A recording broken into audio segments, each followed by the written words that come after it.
함진규TV 시청자 여러분 안녕하십니까? 함진규입니다.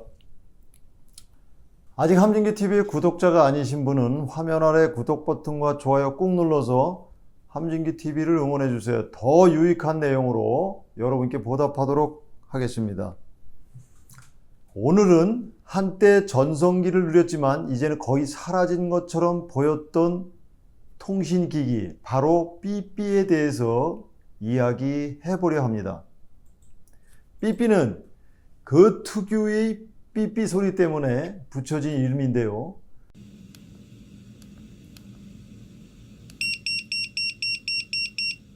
원래 이름은 페이저입니다. 1990년대에는 정말 인기가 많았죠. 하지만 모바일 전화가 대중화되면서 삐삐는 자취를 감추기 시작했죠. 그런데 놀랍게도 아직도 몇몇 분야에서는 필수적인 소통 수단으로서 사용되고 있다는 사실 알고 계셨나요? 특히 내구성이나 긴 배터리 수명 덕분에 의료와 긴급 서비스 분야에서는 여전히 중요한 역할을 하고 있다고 합니다. 영국의 국립보건서비스 NHS에서는 여전히 삐삐를 많이 사용하고 있다고 하는데요. NHS의 한 고위직 의사는 즉각적인 응답을 받아야 할 필요가 없는 메시지를 많은 인원에게 전달하는 데는 삐삐만큼 저렴하고 효율적인 방법이 없다고 합니다. 의료 인력에게 어디로 가야 할지, 언제 가야 할지, 무엇을 해야 할지를 알려주는데 사용된다고 하니 정말 유용하다고 생각하지 않으신가요? 2019년 영국 정부에 따르면 NHS는 전 세계 삐삐의 10% 이상에 해당하는 약 13만 개를 사용하고 있었습니다.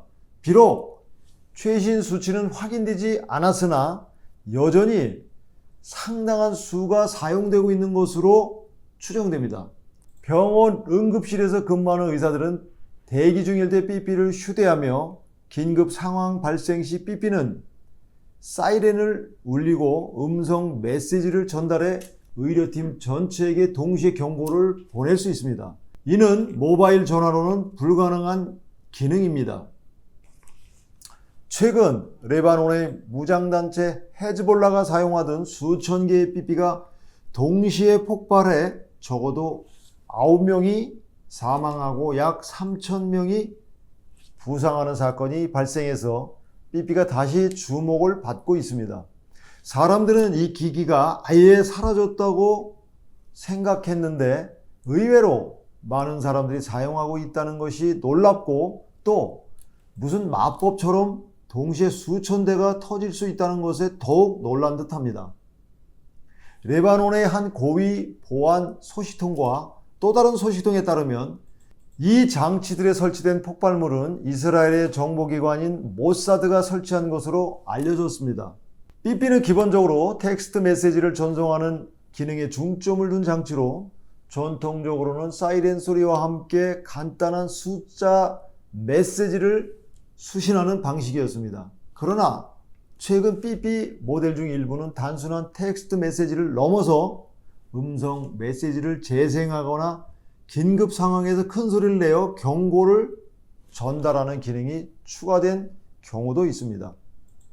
특히 의료 및 긴급 서비스 분야에서는 특정 상황에 맞춘 기능을 가진 삐삐가 사용되기도 합니다.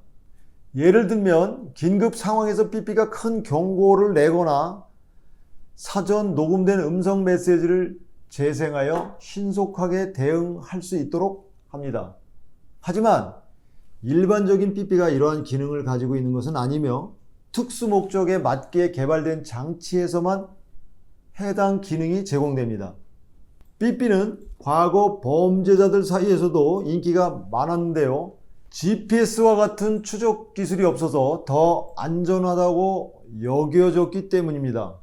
특히 미국에서는 마약상들이 선호하는 도구였죠.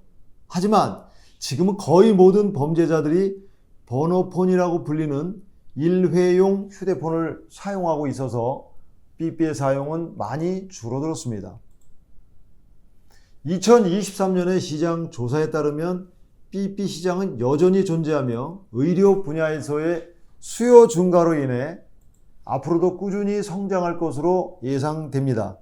북미와 유럽이 가장 큰 시장이고 한국에서는 2019년에 마지막으로 삐삐 서비스가 중단되면서 현재는 공식적으로 삐삐를 사용할 수 없다고 합니다. 오늘은 이렇게 과거에 유물 같았던 삐삐가 여전히 활발하게 사용되고 있는 분야와 그 이유에 대해서 알아봤습니다. 그럼 다음 시간에 또 흥미있는 이야기로 찾아뵙도록 하겠습니다. 감사합니다.